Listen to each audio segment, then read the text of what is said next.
சிவன்தான் சகலமும். தாயும் தந்தையும் சுற்றி பழத்தை பெற்றுக்கொண்டார் விநாயகர். என்ன பொருள்? தாய் தந்தைக்குள்ளே சகல சராசரங்களும் அடக்கம் என்று பொருள். தாயும் தகப்பனையும் சுத்தினா உலகத்தையே சுத்தின மாதிரி. உலகத்தில் இருக்கக்கூடிய எல்லா பொருட்கள், ஊர்வன, நடப்பன, பரப்பன, உயிர் உள்ளது, உயிர் இல்லாதது, ஜடப்பொருள் எல்லாம் இவர்களுக்குள்ளே அடக்கம். நாம் போய் அதை தனித்தனியா பார்க்கணும்னு தாயும் தந்தையும் சுத்தி வந்து டப்புன்னு பழத்தை வாங்கிட்டார் விநாயக பெருமான். அவர் மயில் எடுத்துட்டு உலகம் பூரா போனார்.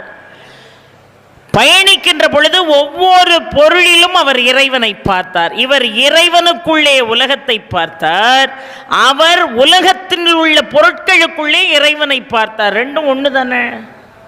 பார்க்கின்ற பொருளிலெல்லாம் இறைவன் இருக்கிறான் என்பதை முருகன் மிக அழகாக சொல்லிக் கொடுக்கிறான். எங்கும் சிவம், எதிலும் சிவம். அதனால தான் சிவபுராணம்